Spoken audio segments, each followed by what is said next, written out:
And I took these kids on this ride, and two things happened. Number one is one kid who I've been talking with for years, as we're riding next to each other, I said, how are things going? How are things at home, school, friends, siblings, what's going on? He was talking to me for 10 or 15 minutes, uninterrupted, just full-blown, telling me everything going on in his life. You never had that before? Never, ever, never. And I'm thinking as he's talking, I'm looking around, I'm not hearing any cars. So how did you explain it? There's no cell phones, there's no Xboxes. How did you understand why he would have done that? I was thinking about what was happening. I wasn't quite sure yet, but something special was happening. Mm-hmm. We get back to the house, we have breakfast, we say goodbye to all the kids, and I said, we've hit a gold mine. The BT View Podcast.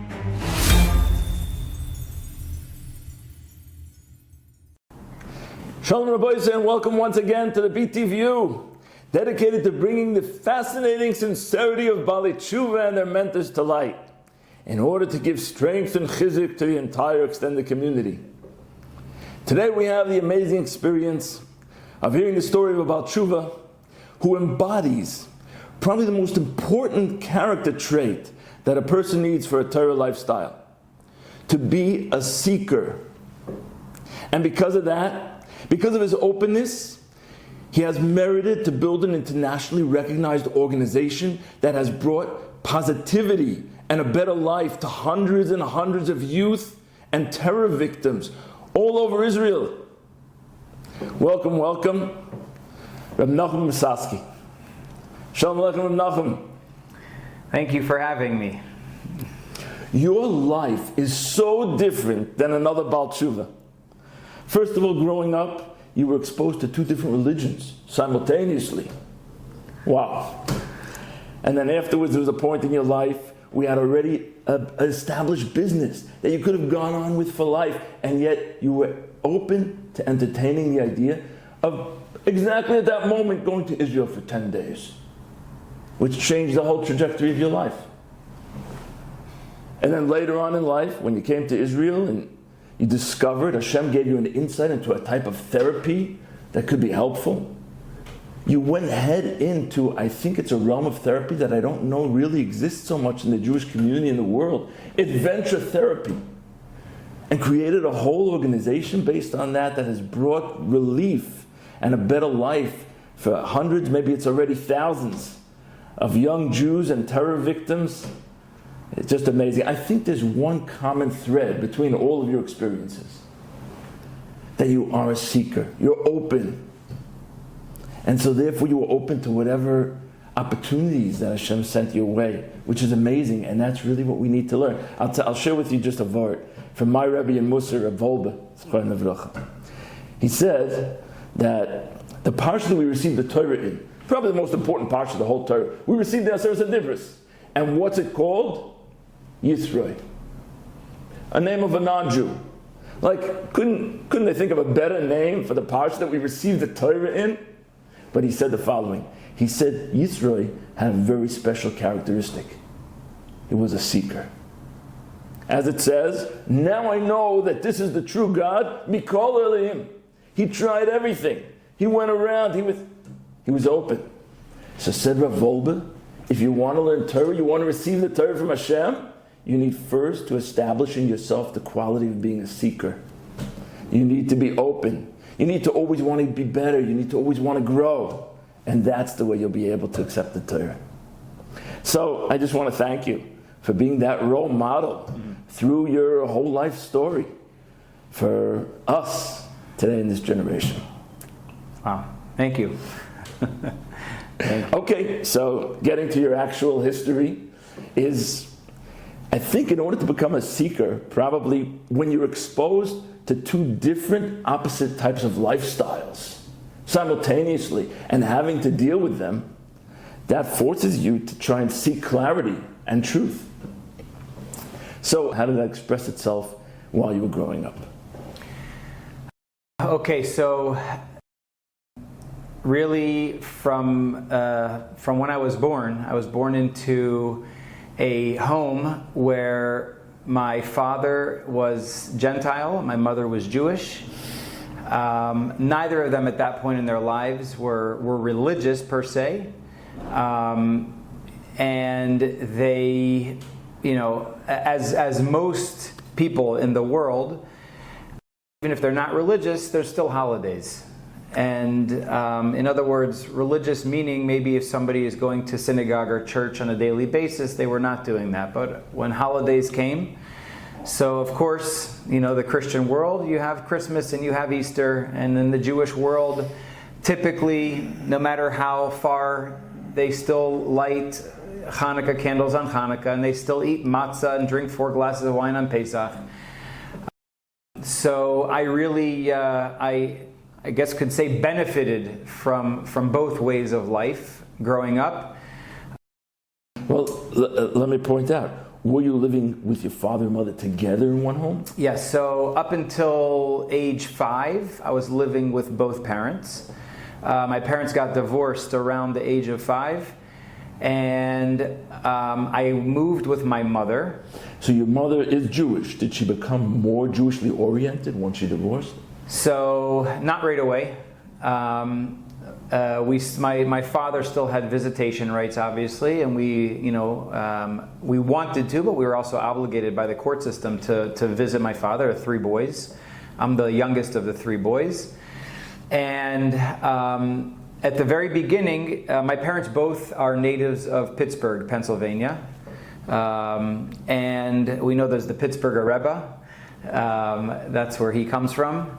And so he was there in that time. Around that time of the yes, he was there. He moved before we moved back to Pittsburgh, though he was already gone. But at that phase, we were still in Ohio. We just moved to a different city in Ohio, and we were living with my mother, and my father was living, an hour away in Ohio. Eventually, my mother's family in Pittsburgh, they were still there. She had her brother and sister-in-law were there. Her mother and stepfather were there. She had other family, nieces, nephews in Pittsburgh. Who were all basically Jewish. They were all Jewish and, again, unaffiliated. My mother, when we moved back to Pittsburgh, the reason being that she was now alone, divorced, and she wanted to go back to her roots. She wanted to go back to where she grew up, back to where it was comfortable. Obviously, it was a very difficult time in her life. And, when we moved back, she has to find a school for her boys. And what school do you choose? As a single parent, she needed to work full-time. So typically, in the secular school system, school ends 1 o'clock, 2 o'clock. In the public schools. The public school system. And my mother needed to find something more for us. And so 2 things happened at once. Number 1 is she needed to find a school system that her children, her boys, would have a longer day so that they wouldn't be home alone after school, and she could work a full-time job. And number 2, she really wanted something a little more Jewish. She didn't know what that meant, but she wanted something a little bit more Jewish because she wanted her children to marry Jewish, unlike what she did, not because she was against Gentiles, right? But because she saw that intermarriage, what ultimately it does to a family. Meaning, no matter how much she loved my father, no matter how much my father loved her, and no matter how much of a good marriage they had for 15 years, when it came time to have children in the home, and it came time to celebrating your religious holidays, there was a tremendous amount of conflict. It becomes confusing. It becomes very confusing, both for the parents and, of course, for the children. And it brings up a lot of arguments and a lot of fighting, and it's not easy. And as we know, statistically, now in hindsight, we know how devastating it is, because well over 50%, maybe even closer to 75% of intermarriage families end in divorce because of those reasons. So my mother really wanted, she didn't really know what it meant. She knew at the most basic level, I want my boys to marry Jewish. So putting us into a Jewish day school was the option for her. The Jewish day school is very interesting because it was run, the principal of the school was a yeshivish styled rabbi. And a lot of the teachers in the school were more, or I would say, it was mixed. You had Gentile teachers in the school teaching secular, general studies. You had more yeshiva rabbis that came from out of town. A lot of them came from Lakewood. And they were the ones that were teaching the Lamudei Kodesh, the more religious studies. And then you had modern Orthodox teachers who were also involved, teaching some of the maybe Ivrit topics, how to learn Hebrew and that kind of stuff. So you really had a full spectrum. Full spectrum. We were introduced to everybody on the spectrum of both Jewish and non-Jewish, and the different types and styles of Jewish approaches in life were all kind of handed to us in our education. Interestingly enough, that most of the student body at the time were made up of modern Orthodox Jews. So even though the Hanhala, right, the administration of the school was primarily run by more yeshivish-minded people, the student body were more, and the parent body were more modern Orthodox. So you would say that you had more of a modern Orthodox type of education. Yeah. Okay, but then you started off to say what happened during the holidays. So how do you handle that? So during the holidays, I like to, even from a young age, I didn't know what it meant, but when your formative years, one's formative years, were emotional. I would say even until one's, early teens to mid-teens for sure. We make choices and decisions, and we gravitate towards emotionally pleasing situations. Christmas was fun. We got presents. I got to hang out with the family. There was all kinds of delicious foods, And in other words, it wasn't connected specifically to religion. It wasn't connected to religion. There was no wondering, is this right? Is it wrong? I knew that the family went to church. I wouldn't go, but I understood that there was something more, as a child. At the same time, that wasn't even something that was on my radar because, as we know, psychologically, in general, kids or people don't start thinking about those things until they're in their, latter teens, at least. So it sounds like you really worked out a way how to navigate between the two. Yes, and because those experiences of the Christian holidays were so fun, I gravitated towards them and I enjoyed them, and I was with the family. So I would go to my father's house. It happens to be that, Hanukkah break in my modern Orthodox day school, or winter break, as some called it. It was around Christmas time. So we'd have off from school. So that's when I would go and visit my father and my grandmother and all my cousins and my aunts and uncles. So did you have any Jewish expression when you were at your father's house? I had Jewish expression. Everybody knew that we were Jewish, obviously. The only way that I would express my Judaism at those times is oftentimes it was also Hanukkah. And I would show up, my brothers and I would show up with our menorahs and our candles, and we would light our Hanukkah menorahs next to the Christmas tree. Wow. So we'd have the Christmas tree with all of our presents, and we'd have our menorahs, and we would, say our... You didn't give up on the Hanukkah menorah. We didn't give up on the Hanukkah menorah. Wow. And that's interesting because we see on Hanukkah that a little bit of the light... Yeah. And similarly on Pesach, on Passover, we would go to my father's because oftentimes it was spring break. So spring break oftentimes is around Passover, which is also, by the way, Easter time as well. And I would go to my father's. At that time, though, oftentimes, it would be Pesach. And I'm at my father's house, and everything is not kosher. And we would show up. Certainly not kosher for Passover. Certainly not kosher for Passover. And, my brother and I would come with matzah. And we would come with matzah ball mix, soup mix. And we would come with maybe a pan and a pot. And to the best of our abilities at young age, my father was Gentile. He didn't know anything. He knew we would show up with kosher pots. Now we're showing up with kosher LePesach pots. So he understood a little bit. And then you would eat matzah at your father's house? We would eat matzah at my father's house during Pesach. Wow. For the whole week? For the whole week. Wow. I'm just thinking as you tell this story, imagine what Hashem must be thinking in Shemayim. He's looking down and saying, look, One of my neshamas, his mom is just totally surrounded in a different religion, and he's still eating matzah all week. Yeah, yes, not a Jewish soul for miles, for square miles around us. Wow. You know, how amazing is that we were keeping Pesach for 7 days, right? Wow. And then we would 8 days in Chutzlar. Yeah, right. and then go back to our non-kosher way. Wow, it's amazing. So I can imagine if that went on, probably you say till your teens. Yes. So there's something inside going on, like you say, as you get older, you start to think, let me try and figure this out at some point. Yeah. Let me seek what this is about. So maybe that was the groundwork to build you as a seeker. Yeah, definitely. Yeah, look, as I'm getting older, again, high school, you start thinking a little bit. I understand a little bit more about kosher. You start paying attention a little bit more about the why. Why is kosher something? Why do we have these laws? What do they do for us? I was always asking why, right? I didn't, a lot of religion could be robotic and people just do. I always asked why. So I think that's very important for us to learn, because even someone who grows up frum, sometimes we're just told what to do.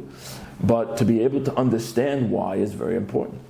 Yes. 100%. So that was a big part of, thinking back now, those earlier years, for sure, even until after my bar mitzvah, 14, 15 years old, I was going with the flow because it was what I call emotional religion.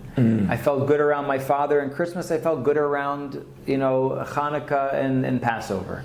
And you probably didn't have much choice until you left the house and went to college. 100%. Although even though I was in my mother's home in my teens and high school, I did start, as the mind and the emotion and our thought process starts to develop, you start wondering and pondering and asking why and learning a little bit more. And that's when I saw, for the first time, you starting to ask the questions of what's really kosher about, and you start learning a little bit more, and because you start having an inquiring mind.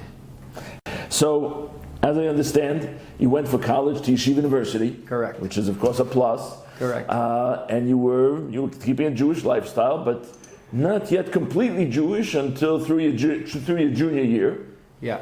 And then, from what I understand, you already had established a whole pathway to a profession that could have kept you going for life in a successful way. And exactly at that moment, you consider going to Israel for 10 days. Yeah. What caused you to have that decision and that search? So we can also ask why was I in Yeshiva University, number one. I think there's as we know that there's hashgacha pratit, right, in the world, and it didn't make sense that I continued on to Yeshiva University. Statistically, I probably should not have been in Yeshiva University. I wasn't living a religious lifestyle at that point. So why am I going to a university that costs $60,000 a year? Could have gone to any college. I could have gone to any college. As a matter of fact, all of my friends did go to secular colleges. And this was a Jewish high school. And these are from Jewish high schools, and I was friendly from kids because of youth groups growing up.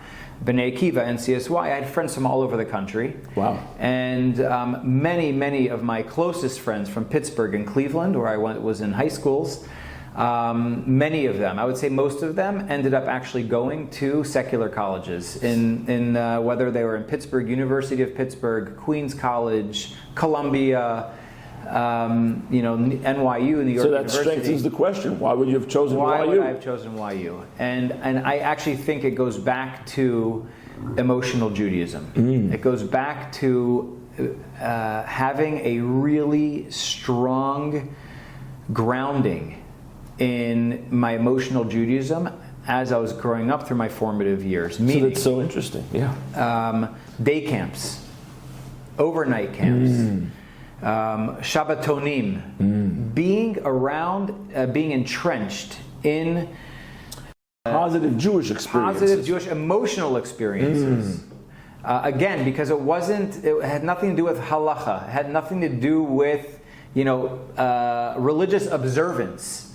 They were positive Jewish experiences, and it kept me wanting to be around Jews. Wow. So you're saying this is something that maybe educators should take note of to make what more positive experiential experiences in Judaism can actually help the kids decide. 100%. We're going to see later how that actually, kind of developed my way of thinking for what I'm doing today. Wow. My wife and I both. But it, there's no question that these positive Jewish emotional experiences, up until through my teenage years, that kept me when I shouldn't have gone to Yeshiva University.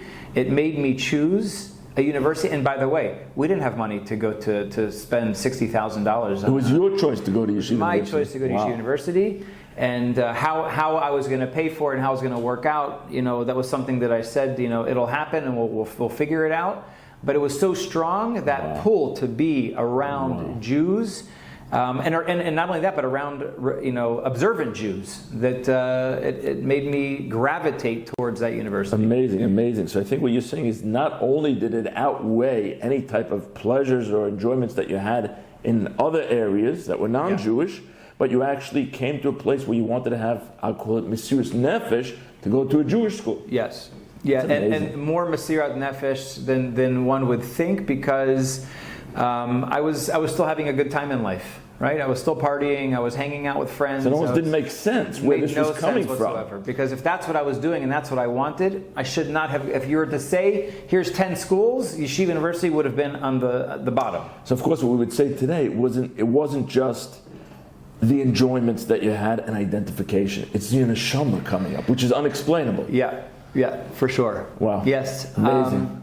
So now getting back to the question, I was... In your junior year? Yeah, my junior year, I had... And these friends that I was discussing these issues with were fairly new as far as friends were concerned, or were not friends that I grew up with. These are friends from YU? Friends from YU, my year in Israel a couple of years prior, my gap year in Israel and in YU. And two friends in particular. One of them, I was discussing a future, and I was in SciSim School of Business, and I was enrolled in accounting, which I never should be, which is also interesting, and we can talk about that also. But my personality, I'm not good with numbers. I'm good with a lot of things in life. Okay, so why did you choose accounting? Why would I choose accounting? And it made no sense. To the extent that I didn't even show up to my accounting classes because I didn't like numbers. But I knew that I wanted to go into business, and I didn't really know what that meant. And I was exploring different forms of business. I saw accounting. To me, accounting was business, so I chose accounting as my major. And a friend told me, "Listen, you're a people person, and you're good with people. People are drawn to you. People like you. You can speak well to people.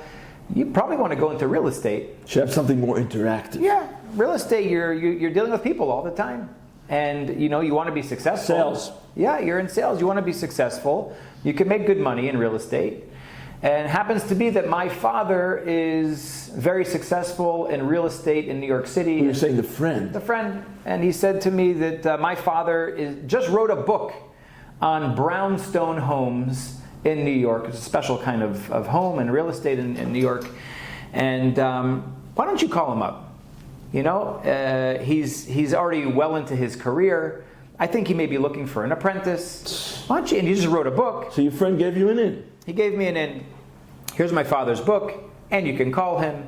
And as a matter of fact, I called his father, and I told him what I am aspiring to do, and if he would have a meeting with me.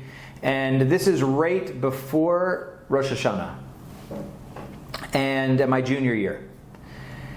And great, but it's coming up the Chagim, the holidays, and they were going away for the holidays. And after Sukkot, we're going to meet up. We're going to have our first meeting. And I was very excited. I'm reading the book on brownstones. I have somebody who wants an apprentice. I have my first interview with him. I have an in. Wow. And the rest of my life, I can already see it. That whether I, fail or ace my accounting, it doesn't matter because I already have a job set up, right? For the most part, that's what's happening right now. And I'm going to go into real estate, and whether I finish college or I don't finish college, it wasn't even like I already saw the path of me being a successful person in real estate in New York. Wow.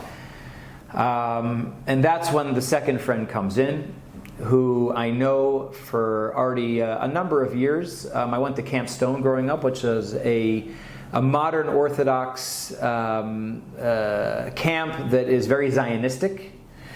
And this person happened to be from Teaneck, New Jersey. Again, why should we have ever have met? I'm from Pittsburgh, Pennsylvania. He's from Teaneck, New Jersey. I'm way out of town. He's in town. And Camp Stone actually at that time did not really have in-town people like New Yorkers coming to the camp. It just happened to be that there was a shlav of a few guys that came from New Jersey over the years. I ended up meeting this friend in YU. And we meet each other, we have a piece of pizza, and we catch up a little bit. And he says, what are you doing with your life? And I say, well, this is exactly at that time in your junior year. Exactly at that time, my junior year, before the Chagim and before the holidays. And he says to me, I say, listen, I'm not really in school here. I'm having a good time in Yeshiva University, and I have some business meetings set up for after the Chagim. And so my life on one hand was exciting. I'm having a good time with friends. I'm hanging out at night. We're going to bars. We're having a good time in life. And my business life is waiting for me in just 2 months' time. He also saw that on a spiritual side, that I was contemplating a life. There was my business life and my professional life, so to speak, and then there was my spiritual life. And he was at that time learning every single day for a half a day in the Beit Midrash of Yeshiva University. He quickly caught on to the fact that my professional life seemed to be pretty good and set, but my spiritual life wasn't. And he asked me if I would come learn with him. And I said to him, I have no interest. And he says, come, 15 minutes. But we're not even going to go into the Beit Midrash. We'll go into my dorm room. There's this book that I've been reading. It's unbelievable. And you have to come, let's just come hang out. He started talking my language. We're not going to the Beit Midrash. We're going to go hang out in his room, in his dorm room. So we go and we hang out. So you were open. I was open. I was subconsciously open because I was not seeking that at the time. Mm-hmm. I would say that, again, the hashgacha was as Hashem sent me. I left my apartment. I turned a corner. I bumped into him. We caught up. We had a piece of pizza, and he opened. He pushed the door open. You mean it wasn't a planned meeting? It was not a planned meeting. Wow. It was not a planned meeting, and that was Hashem, having us bump into each other like a good movie. Literally he's walking and I'm walking, and there's these huge New York City buildings, and we literally bump into each other. No, that's the hashgacha. Hashem makes the best plans. He says to me, let's go back and hang out. Okay, we go back and hang out in his room. This was all the same minutes. day? Same day. Wow. 10, 15 minutes later, he's like, listen, I got to show you this. And he opens up a sefer, he opens up a book, a Torah book, and he says, we're just going to read one paragraph. He just opened the book to any page. Really? Okay. And the paragraph talked about, I don't even remember right now what sefer it was. I probably need to ask him. I have his contact in my phone, so I haven't spoken to him in years. But the paragraph talked about people in life. There's bumps in the road, and sometimes the bumps in the road, you're going nicely through life, and the ground is even, and things look like they're going beautifully. And then sometimes you hit a bump. There's a hill, a challenging hill to go up, and you're struggling. And there's a little rock to jump down. Sometimes you fall, you hurt your ankle a little bit. And and just, was a metaphor, it was a mushel for life and going through life, and how do you deal with challenges. And that was the paragraph you opened to? That was the paragraph that we opened to. Again, not really knowing subconsciously that there's this, spiritual, awakening that was there, but it was, I wasn't proactively seeking anything in the spiritual So world. how did that chavrusa go? What did he say to you once you learned that? So, we started talking, and he started, he said, listen, you've been Jewish your whole life, and you've been in and out of, modern Orthodox camps and schools, and you're here at Yeshiva University. It happened to be that I had just broken up with my girlfriend at that time, so that's always a little bit of an emotionally challenging time. And he said to me, look, Judaism deals with this stuff. It deals with uncertainty and how to handle uncertainty and how to handle challenging times, and so he said. It was a nice conversation that we were having back and forth, right? It was a chavrusa. It was a chavrusa. We were talking and learning. We were talking about philosophy and or about life. About life, and he had we were philosophizing about life and challenges, and it was just a very nice conversation of two old friends, and it was a little strange that it got so deep so quickly. Because I wasn't having those types of conversations with people at that time. And then he said to me, there's a rabbi that you have to meet. And I was taken aback. I was laughing, like, what do you, rabbi have to meet? Like, I'm not doing rabbis right now. And by the way, in Yeshiva University, you have to take some form. There are 3 different levels at that time. And in the mornings, there are Jewish studies, and it's a dual curriculum university. You have to, you get graded both on passing classes in both Judaic studies and general studies. So I was in something called JSS at the time, which was the most introductory of the Jewish studies. And I had some rabbis as teachers, and I had to go to those classes. I had a Torah class, and I had a Hebrew class, and so at the time, I had my rabbis. I had enough rabbis. And now he wants me to meet a rabbi, to go talk. So I think it was, maybe a couple days, and we kept seeing each other, and we kept talking, and he kept pushing me to come meet this one rabbi. Because you were in YU and he was in YU. Yeah, and he wanted me to meet this rabbi. And what was so special about this rabbi was that this rabbi was not like any other rabbi that I had ever met. And it was his rabbi at the time in Yeshiva University. So this is what he was trying to convince you of, that it's worthwhile for you to meet him. It was worthwhile for me to meet him, and almost like I wouldn't say a therapist or a psychologist, but somebody who I could turn to as a mentor who had wisdom in life. It happened to be in the form of a rabbi who had a tremendous amount of wisdom, and he wanted me to meet him. After a few times of it bugging me, I think it was more of me just appeasing him. I said, okay, I'll meet him. And he introduced me to this rabbi, Rabbi Rav Khan, and he was one of the Rosh Yeshiva of Yeshiva Universities of the Beit Midrash, and he had a shir that he gave every day. He had a shul, he still to this day has a shul in Brooklyn. And I went, and it was the furthest thing from my mind that I was going to go meet a yeshivish-looking rabbi from Brooklyn and Yeshiva University. To get some advice from. To get some advice. I did. I don't know why I said okay. I did. Whether it was to appease him or there was something really deep inside of me that said maybe something good will come out of this. I said okay, and I went and met with him. And that was a turning point that started on the next journey of my life. I was not tied down right now to a girlfriend in America. I was really just hanging out and having a good time. And my life was starting in 2 months when I had this business meeting with my friend's father over real estate in New York. After meeting the rabbi a few times, and we were just talking about life. Actually, it was very therapeutic for me. This rabbi just met me. He has a whole life. He has many hundreds of students.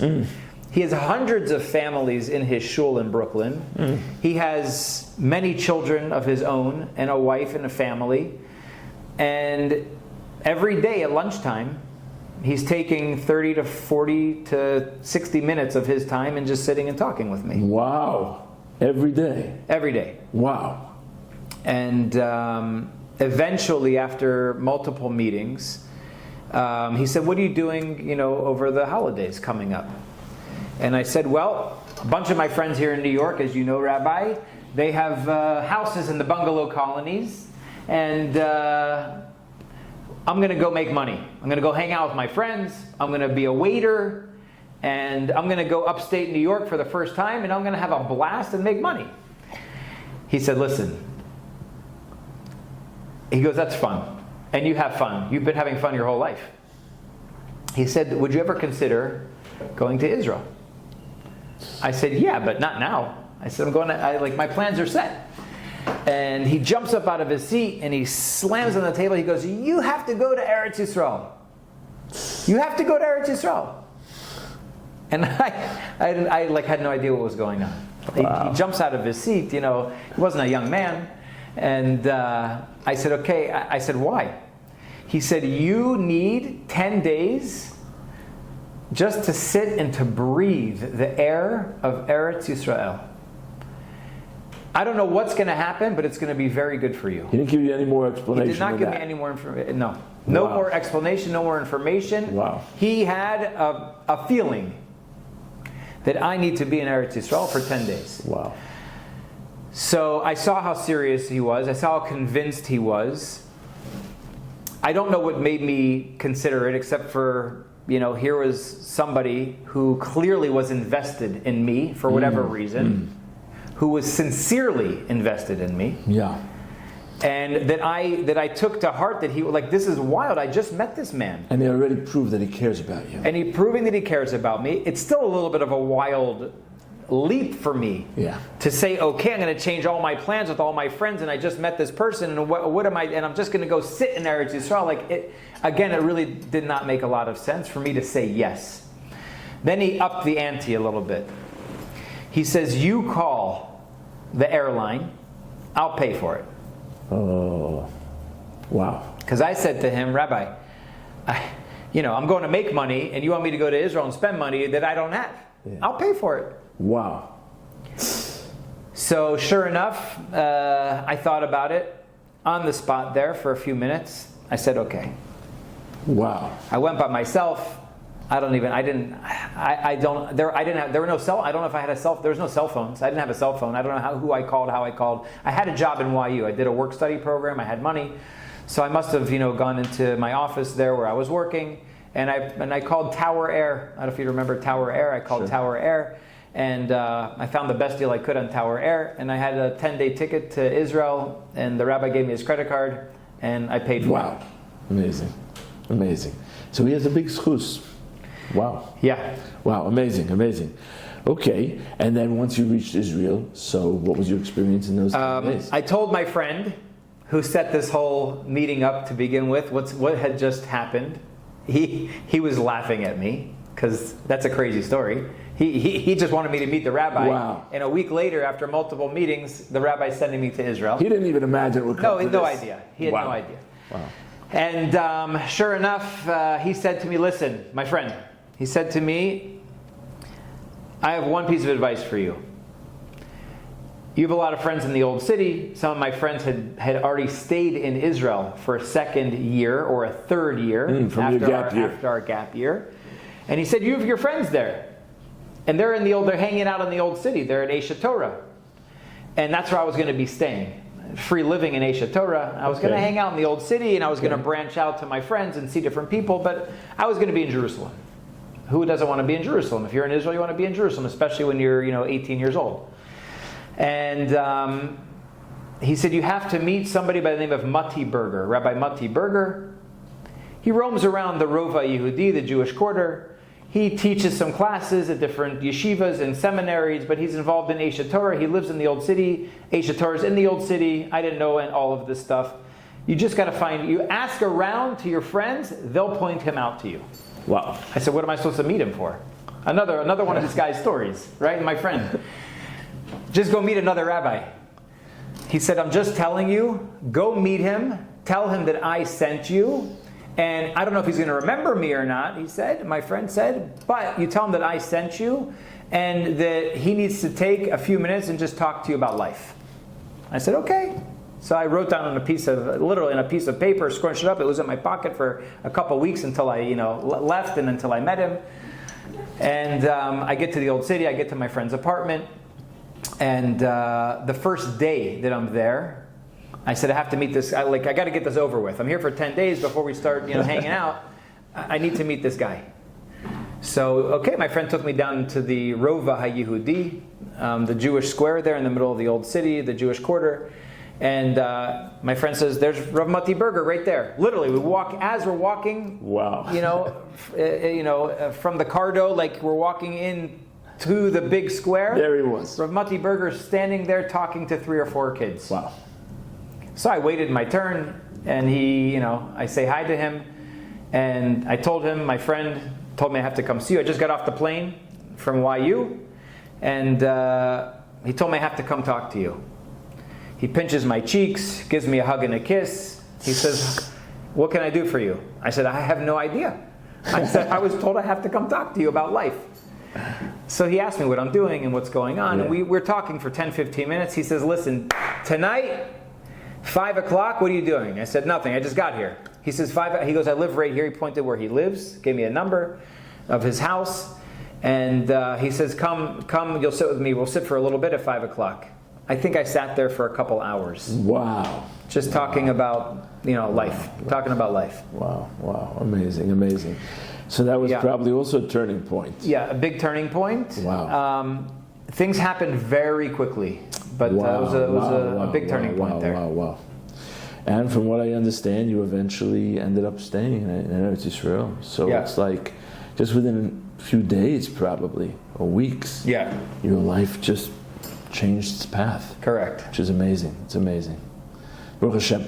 I just want to ask, what was your parents' reaction to all this? So very quickly, it's a long story and it could take hours, but very quickly, through me breathing the air of Eretz Yisrael, sitting with Rav Mati Berger for a couple of hours. I had 4 friends who were there still studying, who I talked with about potentially staying there because they were telling me, what are you doing with your life? Just stay. Each one of them had something very profound for me to ponder and to think about. I ended up calling the rabbi in Rabbi Khan in YU and saying, Rabbi, I think I want to stay. Wow. How do I do that?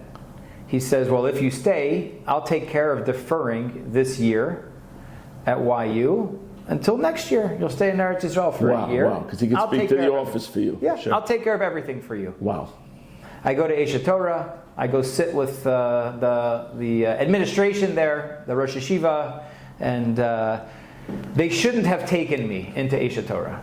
Why not? At that time, they only wanted people who had absolutely no Judaism in their lives up until now. The background. The fact that I had come from a modern Orthodox day school, made you not officially about tshuva. I'm not officially about tshuva. They wanted fresh meat. They wanted people who had a clean slate of being secular. Wow. I had baggage, so to speak, whatever that meant, but I had baggage. Wow. Now, even though my father is Gentile and I wasn't religious and my mother didn't, I think that's changed over the years. It's definitely changed over the years. There was nobody at the time in Eshet Torah that had come from a modern Orthodox background like me. So interesting.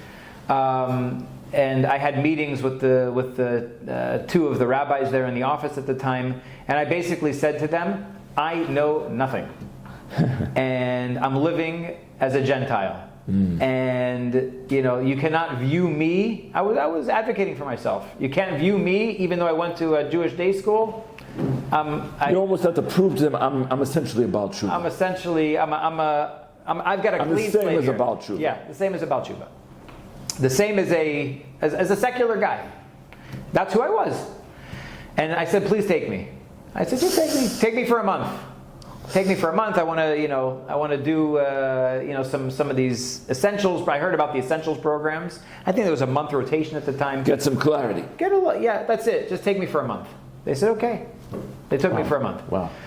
Called Rabbi Khan. Said I'm in. He deferred. and now I'm in a dorm room, and I'm in Aish Torah, and now I have to call my parents. Because my parents did not know any of this going on. Wow. It was really, at the time, it was my mother. I was really had to respond to my mother. And you were in at least for a month already, if not for more. Yeah, so I spoke to my mom and I said, listen, change of plans. I'm not coming home. And my mother was living in Pittsburgh at the time. I was in New York. I was already away from home, but I'm not coming back. She says, what do you mean? You're in university. It's costing X amount of money. No, don't worry, Mom. I said, it's deferred. It's all through the rabbis. Like, I have a rabbi that helped me defer, and I'm here in Aish Torah. My family. Not a lot of people knew what Aish Torah was at that time. You're talking about in the 90s. Aish Torah's been around for a little bit already by that time, but it was still rather new. And they thought that I was in a cult. Mm-hmm. They were terrified. Here I was, junior year, a bright future ahead of me in my professional life. And you just switched tracks. And I'm in a Jewish school, right? Regardless of religion or not, but I'm in a Jewish school. And all of a sudden, I completely left that way of life, and I jump in to Israel, to some yeshiva that they've never heard about, and I'm here indefinitely. They thought I was in a cult. Wow. So my brothers were nervous, my mother was nervous, my aunts and uncles were nervous, my grandparents were nervous, everybody was nervous. Wow. They called my father. Now, Your non-Jewish father. My non-Jewish father, and I don't know why and how it happened, but he was chosen to be the representative to come check out to see what his the Jewish school in Israel, what the Jewish son was doing at the Jewish cult in Israel. Wow. They were terrified. They were really terrified. My father came. Wow. His first time ever to Israel. Grew up religious, as a religious Christian. He was very involved in the church, but for 30 years, at least by now, he had not anything to do religiously in the church. Just as a holiday practicing Christian, and a believer in God, a lover of Israel and Jews. And he jumped on a plane to come see me. Wow. We had maybe the best 10 days of our lives together. Wow. Because it was just him and me. Did you discuss actual topics? We did. For the first time ever. We discussed, theology and God and Judaism and Christianity, and it was a time of bonding that we've never had an opportunity. Number one, because we were never just alone, the two of us. All of a sudden, we're in this bubble in Eretz Yisrael, the two of us together. His first time in Eretz Yisrael. It's a holy place for him as well. And it's a holy place for the whole world. And it was a very deep and meaningful, introspective time for both of us. Obviously, we spoke a lot about the divorce and the marriage and the upbringing. And it was a very, very therapeutic time as well for both of us. Wow. My father goes home and reports to everybody, the kid's okay. I'm okay. He gave a good report. Don't worry. He met the rabbis. He met my friends. It brought him into the yeshiva. Wow. They embraced him. He embraced them. He saw that and then everything calmed down. Everything calmed down. Wow, amazing. Okay, so just fast forwarding, you go on to learn at Aish Torah, not only for 1 month, not only for 1 year, but from what I understand, 3 years just to fill in on your knowledge database of Judaism, then another 3 years to get smicha. Now you're holding by smicha already. You end up marrying a girl who actually met back in elementary school, which is so appropriate, not forgetting about your past, but actually reconnecting. And then afterwards, both of you decide to go and help build a GEERZ center in Denver, Colorado. Yeah. So what can you share with us that you learned from the experience in Denver, Colorado? Okay. You bring up my wife. I have to just tell you that we met in first grade. Wow. When I was in YU, she was the one that I was dating that we broke up with. Oh, wow. And the second that she heard that I left to go to Eretz Yisrael for 10 days, wow, she said to herself, he's not coming back. She knew. I asked her last night, wow, why did you know? She said, you were done with that life. That's what she said to me. Wow. Wow. Okay, Yeah. I guess the women know. She said, Wow. I knew you were not coming home. You were done seeking that way of life. You experienced that way of life. You were Wow. done with that way of life. I knew you were coming here and you were going to be here for a while. Wow. Amazing, amazing. So in Denver, we were working for Aish Torah. We were in charge of families and youth in Aish Torah, the entire family unit. There were a couple other couples there as well who were working with us, and it was maybe it was our first official professional position in the workforce. A little bit off of the trajectory of traditional Aish Torah, which is what attracted us to the job, was that I got a grant and I opened up a citywide youth center or a teen center. Wow. That was off of the premises of Aish Torah. We had our own building, and Wow. And then my wife simultaneously got a grant as well to open up a citywide day school. It was not full day. It was like a Hebrew school, an after school program, but for the entire Jewish community. Wow, that's amazing. Wow. It ran a couple days a week, and it was a first, for the community there in Denver. Denver has a lot of Jews, and I think they have more unaffiliated Jews than any other state in America. Wow. So for me to open up a youth center for teens, and for my wife to open up a center for younger kids to come and learn about Judaism for the first time that wasn't affiliated with a Reform temple, a conservative synagogue, an Orthodox, Just to learn about Judaism. Just to learn about Judaism, and everybody was welcome. Was an anomaly, and it was the first of their kind there. Wow. So would you say it was successful in those years? So it was very successful. Wow. Both programs? Both programs, to the extent that we built, we were building a $5 million facility there. Wow. For Aish Torah, and a third of the building was for us. Wow. We had a whole wing that was just for that's amazing. my program and for her program. That's amazing. The experience-wise, what was the greatest gift that Denver gave us? I would say number one is on-the-job experience. On-the-job experience. Sure. I'm a firm believer in. This came from, I believe, a little bit of learning with you over the years, as well as Rav Noach Weinberg, the Rosh Yeshiva of Aish Torah, constantly making me and all of my peers aware that we have God-given talents. Every person has a God-given talent. We have to understand what that is. And why do we have to understand what that is? Because, you can use any kind of a metaphor, but, you have a garbage disposal. And the garbage disposal has knives that chop up the food that you throw in there. And if I were to take off a 14-karat gold necklace of metal and try to sharpen the knives, it would work maybe, but that's not what the necklace is made for. The necklace is a thing of beauty, and there's special utensils to sharpen knives.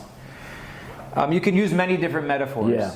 But if we each have God-given talents, and if we spoke about it before, went to lead and try to lead a life as an accountant, when I dislike numbers and I'm not good at numbers, what's my life going to be like? Will I be able to make a living? Maybe. Would I be able to make as good living? Probably not, because that's not what I like and that's not what I'm good at. So it was ingrained in me for many years to dig deep into who am I?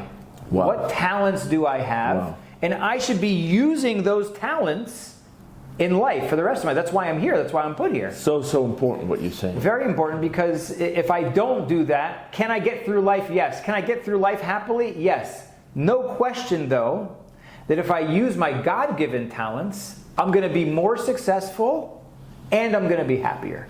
I'll just add the source for that in Yiddishkeit is in a sefer called Chovos HaLevavos. We know one of the Rishonim in Shara B'tochen, end of Perek Gimel, end of chapter 3. Yeah. Chovos HaLevavos says explicitly a person should choose a profession that's according to his natural talents and abilities. Yeah. Beautiful. Yeah. So thank you for that. And that was probably. I was just a shliach to give over what it says in Chovos HaLevavos. Well, my wife and I both, took it to heart, and that's what we gained in Denver. We had come to terms with our God-given talents. Wow. And we, for the first time for 6 years, put them to use in Denver. And that was, the biggest thing was it was proof that is the way to live life, because we saw the outcome. Works. It actually works. We were genuinely successful there. Wow. We were genuinely happy there. And you feel that people appreciated it? And to this day, we left there in 2008. Yes. Okay? So you're talking almost 20 years later. Yes. That's when we left, though. We were Yes. there. So you're talking, 25, 26 years later. Some of our closest relationships are still from that community. Wow. Not only that, but some of the most philanthropic organizations and individuals of our work today in Israel are also coming from that community. Wow. It's amazing. Beautiful, Yeah. beautiful. Okay, Yeah. so I actually want to sort of dive into that part of your life. Yeah. Afterwards, you make a very important decision. When your oldest is 8 years old, you make the bold decision again to move your entire family back to Ramat Beit Shemesh, Israel, Yeah. without having in mind whatsoever what job you're going to fill. You have no idea what jobs you're going to do. You give up a set profession or a position in over there in Denver, and you come to Israel without anything. So where did the hashgacha, what did Hashem bring to your hand and give you insight over here once you came to Israel to work in? So what happened was our oldest, we always knew, again based on our upbringing, being involved in Bnei Akiva. Like I said, I went to Camp Stone, and Zionism was a big part of our lives. Even in the Jewish day school, the Modern Orthodox day school, Hillel Academy, that had Yeshivish Rabbanim as the principals while we were there. And Yeshivish Rabbanim teaching me my Limudei Kodesh, my Torah curriculum in the mornings. We still had Israeli Day parades. And Israel was still a major focus in our lives. Again, it was that emotional Judaism, being involved in Bnei Akiva and in Camp Stone. We were immersed. That attracted you. Yes, and we're immersed. You're immersed for an entire summer for 10 years, and it was part of my heart. It was part of my soul. Mm-hmm. We always knew that this was home here. Mm-hmm. We knew that Israel was home, and we were living a very good life and very successful in Denver. By the way, if anybody's ever going to leave Eretz Yisrael, the only place to go is Denver. There's no better place to go. The mountains and the air. In your humble opinion. In my humble opinion. But we knew that we wanted to come home. And it was like a gravitational force. Like there was no question that we had to come home. Wow. The question was when. Wow. We knew it was going to happen. We didn't know when. I had spoken to several educators at the time, and one of them said to me that, it's challenging, more challenging as your children get older to make aliyah, to move to Israel. Very simple, is because the more they become entrenched and ingrained in their way of life and with their friends as they get older, the less they're going to want to leave. It's more challenging. Number two, what if they do want to leave, even if they do want to leave, once they get to Israel, it's an entirely new culture and an entirely new language. The educational system is also different. Yes. So it's very challenging from both sides. Well, I said, what's the age? So they said 8. The teachers, the educators said 8. Till 8 it could still work out. 8, it's a, you know, can it work afterwards? Yes. Will you have a more difficult time potentially? Yes. In general, 8's a good age. Okay. Our daughter was 8. Our oldest daughter was 8. We have 5 kids, thank God. Our oldest daughter at the time was 8. We called a meeting with work, and we said, we got to go. Wow. We got to go. It's time. It's time. We got to go. This has been great. By the way, we were only supposed to be in Denver for 2 years. We'd signed a contract for 2 years. We'd signed a contract with Aisha Torah that we were going to give back. Thank you for all of your education over these 6 years learning here in Israel. We're going to go out for 2 years and kind of give back to Aisha Torah. Your obligation was 2 years. Our obligation was 2 years. And we ended up staying there 6.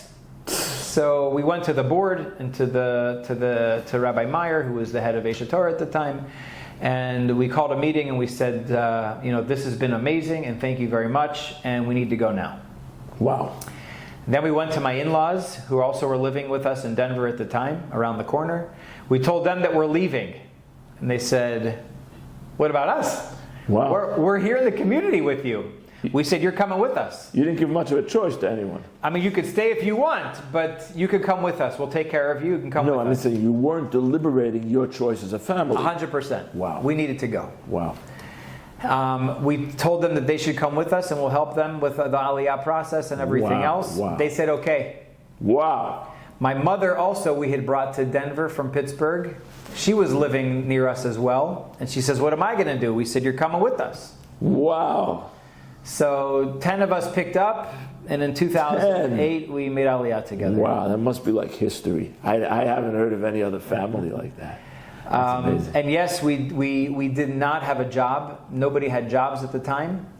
I told my mother she'll find a job. My in-laws were already retired. And I said, my wife and I talked and we said, listen, we know who we are. We know what we're good at.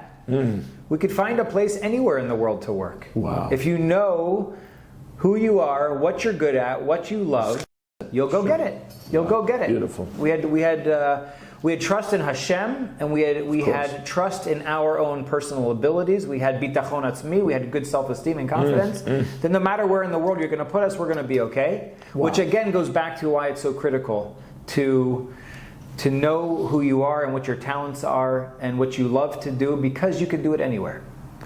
We literally came here without jobs.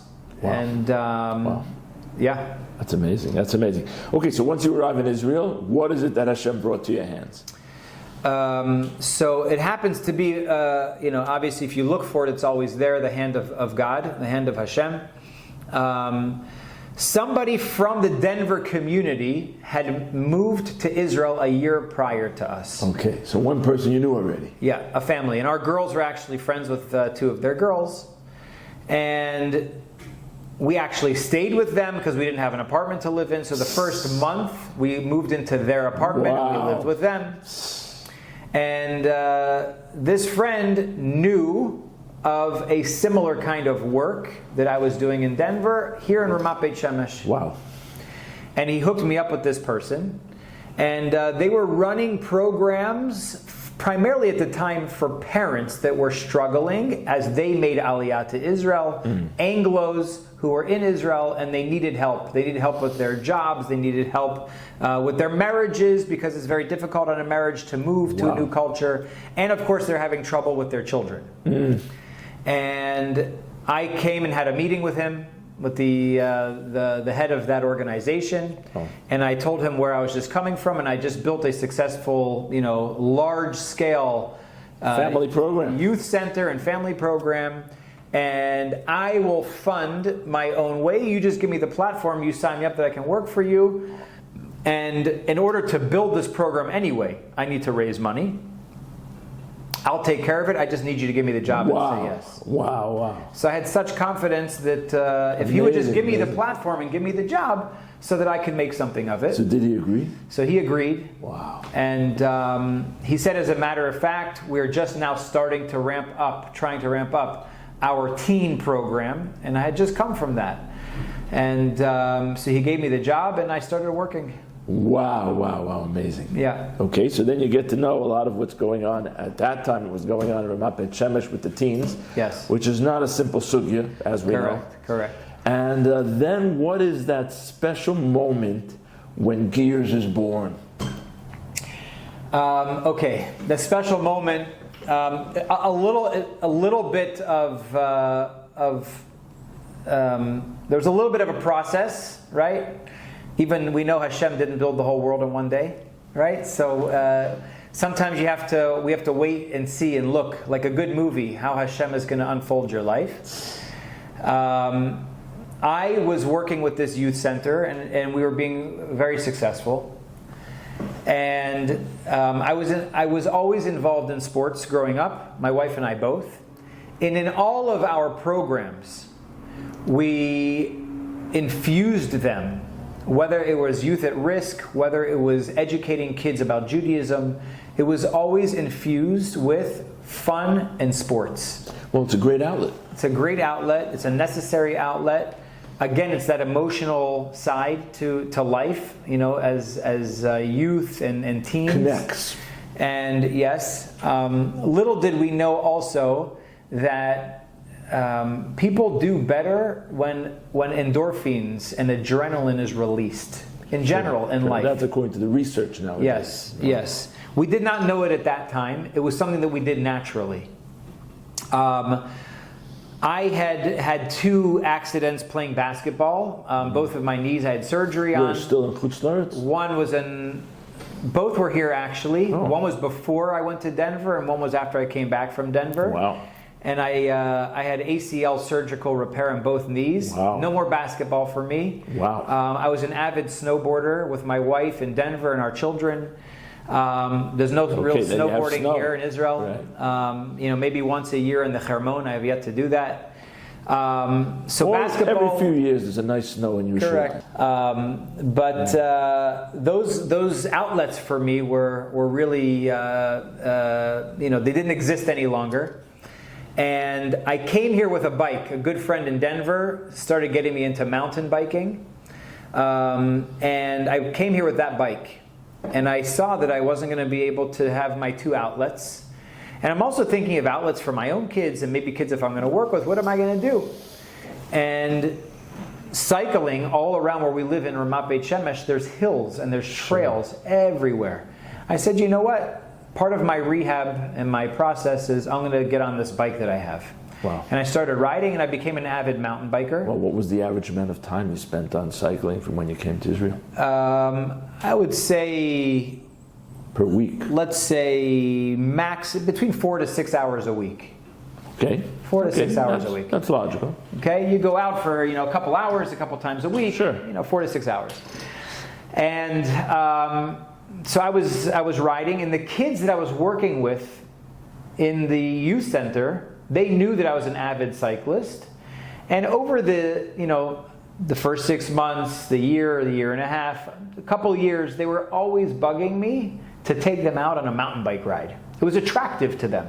You're saying the cycling did not have anything to do with the program officially? Nope, not yet. Not yet. Cycling had nothing to do with the program.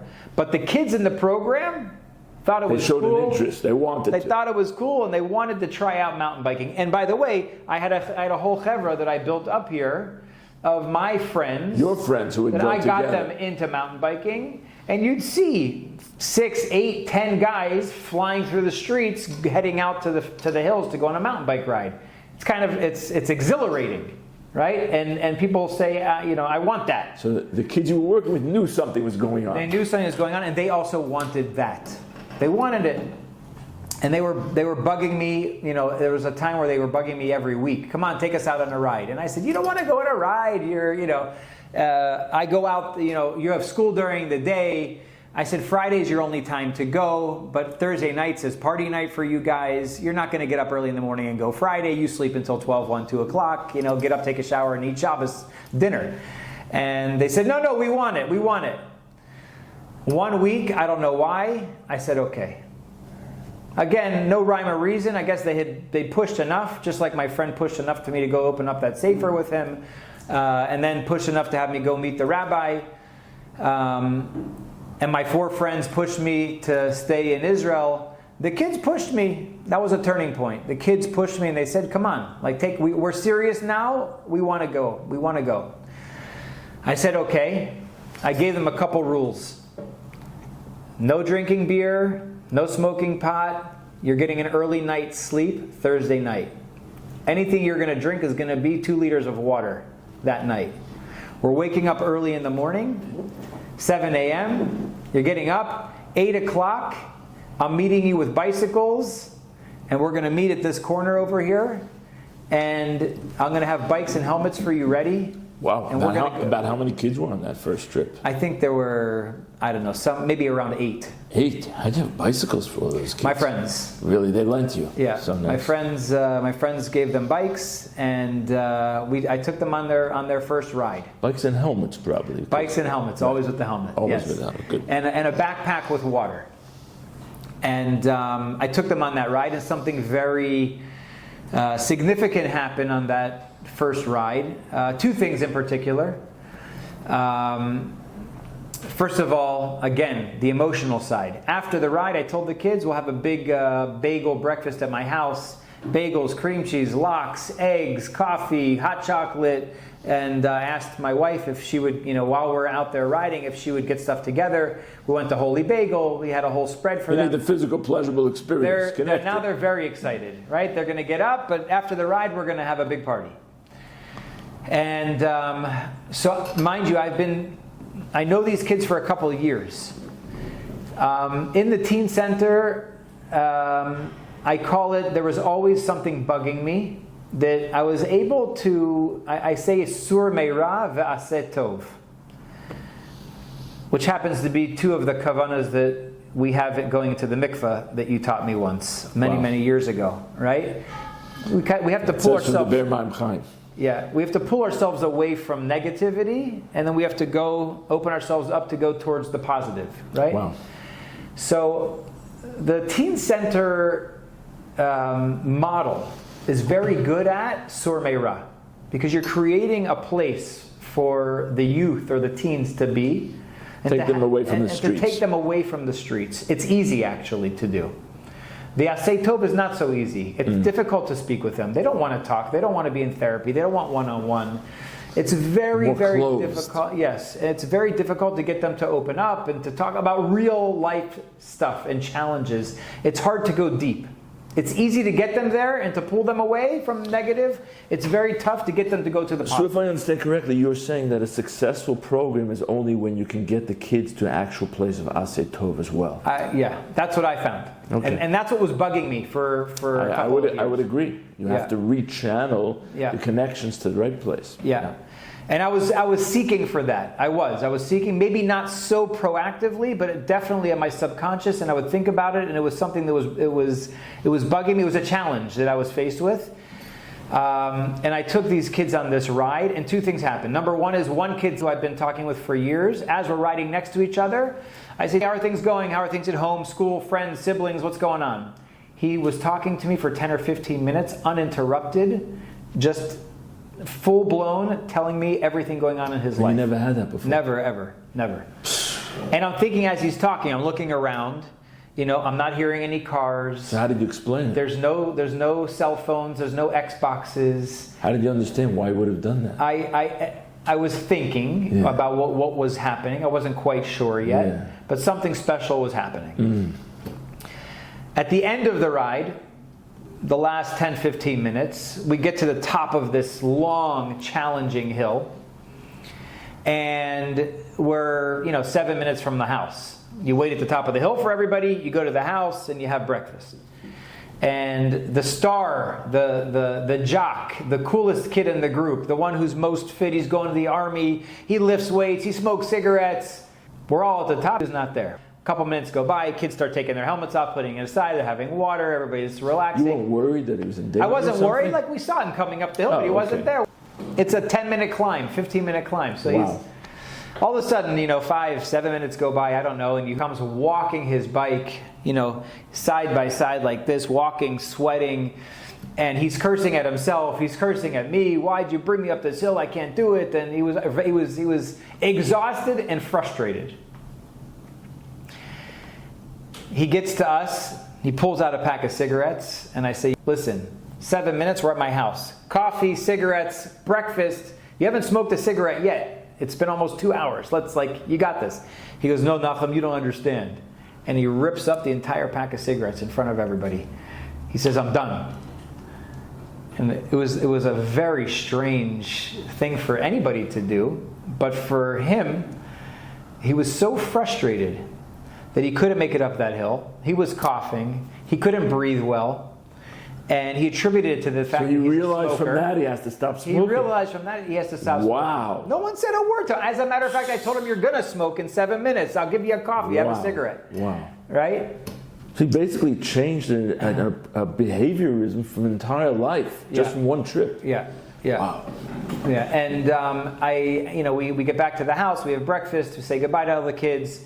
And I looked at Shauna and I said, we've hit a gold mine. And I explained to her what was going on and what had just happened. Wow. Shauna is brilliant. She writes curriculum. She, every time from that point onward let's take one step back. We both started looking into what was this that just happened. And we found an entire world of adventure therapy, and that there's been, medical papers that have been, written on this concept of, being in a group, being out in the hills, doing some kind of an adventure activity or an extreme activity where the endorphins are being released. All those things that you were doing, but you didn't understand how to put into words and explain what was happening. We were doing the what, I didn't understand why or how it was happening. Wow. And as a matter of fact, a light went off, and I was looking back at our whole history for the last, 10 years of working with youth and why we were so successful and why we had such powerful experiences. Looking back, it was always there, but we didn't understand why. Wow. Now, in a more educated understanding and approach, we could put it into practice. Yeah, and we understood it, and we could put it into practice. Every time I came home from a ride with my friends at that point, I started telling Shauna, my wife, what I had just learned about myself and or about life based on that bike ride. Your own experience. My own experience, and I asked her to please put it down into a class. Wow. What can we learn from the bike about overcoming challenges in life? So you start to build a curriculum. So we started building a curriculum. They didn't have WhatsApp back then. We had as I said, I had 25, 30 friends at the time who were riding, and we had a group, I think it was like Yahoo email. So we had like a Yahoo group through email, and every time we go out on a ride, we'd post, tomorrow we're going to go out on a ride at 1:30, we're leaving from this location, we're going to go out for an hour and a half, who's coming? I messaged those people and I said, listen, I have a question. Why are you mountain biking? The bikes are expensive. It's an hour and a half at least for a ride. It's 15 minutes to prepare for the ride. It's at least 30 minutes afterwards to cool down and to shower and to get dressed and then to go to work.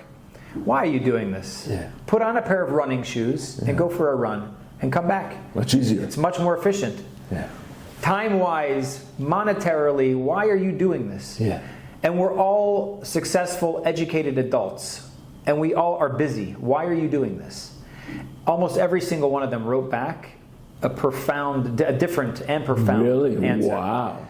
I'm seeing Israel in a way that I would never see it before. I'm seeing cisterns, and I'm seeing, wine presses. In other words, all these things that were specifically connected to mountain biking. Yes. Another one said, I find that I have more patience for my wife and my children because I've got energy out. Wow. Another one said, because I am accomplishing and doing things more on a bike that I didn't think I could do, I now see I'm more successful and can overcome certain challenges at work that I've been stuck on for a certain amount of time. Wow. I'm more of a spiritual person now. They're actually having spiritual experiences.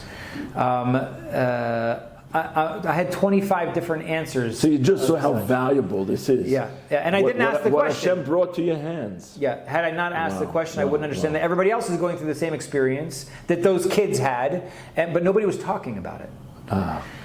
So I started talking to them. I started thinking about it for myself. And, soon enough, we had 150 classes on how one can overcome life's challenges and succeed through mountain biking. Wow. Yeah, and every single one is connected to something having to do with mountain biking. So we would use the bike or the biking experience as a tool, and it's somehow connected to, overcoming challenges. So for example, we teach perseverance when we teach how to go up a hill. We teach overcoming fears when we teach going down a hill. Different things like that. Wow, amazing. Yeah, I don't know if... And so GEERZ became a therapeutic mountain biking organization. Yeah, so very early on, I was spending a lot of time with these kids. Every single week, they wanted me to take them out. Oh, it started to be every week. And I did. Wow. And then I said, listen, guys, I got to still ride with my friends Friday mornings. How about we do at 1 o'clock on a Friday afternoon? Great. And then it came summertime. And I said, guys, it's a little bit hot. I need a little bit of a break. We're taking a break. The parents called me. They said, you can't take a break. Whatever's going on, what you're doing with our kids, we've never seen our kids like this. Wow. Our kids are waking up in the morning on Friday mornings. Our kids are making their beds. Our kids are less fighting in the home with their siblings and the parents. They're going to school more frequently. And they said, we'll pay you to take our kids out. So I had them all buy bikes and helmets and backpacks. And I took out every single Friday 15 kids from 1 to 2:30. Wow. And then the next year, another group of kids from then 2:30 until 4, hour and a half each. We had 30 kids. And then that was the beginning of GEERZ. We became officially a nonprofit organization. Wow. And today, just to fast forward from 2012 until today, when we opened up, we have 550 kids around the country on a weekly basis. And this past year we opened up for IDF veterans, Miluimnikim as well, and we're helping them as well. We have 100 weeks, that's 650 riders a week. Wow. And this coming year... And that's almost like trauma therapy. That is trauma therapy. Wow, it's amazing. And this year we're going to have we're adding another 100 soldiers. We'll have 200 soldiers. We'll have 750 weekly riders. Wow. It's like unimaginable. Wow. It's just so beautiful. Yeah. Thank you so much for sharing with us. Thank you so much. So just let me mention, if someone wants to be in touch with yourself or GEERZ, what is the exact website? It's GEERZ, GEERZ.org. GEERZ.org. We're there, whether it's a program for a school or for a community. And you can be contacted through that. Yeah, 100%. Wonderful. Oh, Reb Nachum, thank you so much for taking out this time. I think you gave everyone who heard this an experience that they wouldn't have had otherwise. And I bless you that you should be able to continue to use your special abilities to be able to give over that strength and confidence to many other young Jewish people. And help the Jewish nation as you're doing up till now. And that's to see a lot of nachas from your own children and your family for many years to come. Amen. Thank you. Thank you very much. To all the listeners, hope that you enjoyed this episode. It's just so inspiring to see what it means when a person seeks and puts himself out and is open to what Hashem wants. And we should be able to draw from that inspiration because, Rabbi Isai, we know now is the time of year where we talk about the Beis HaMikdash, rebuilding the Beis HaMikdash and giving over a message to all the nations of the world. This is what it's about. Building ourselves from the inside. So we should be able all to take the message, strengthen ourselves, and see, of course, the Geulah Shleima Meher V'Meir Amen. Take care, Rabbi Isai. Till next time. The BT View Podcast.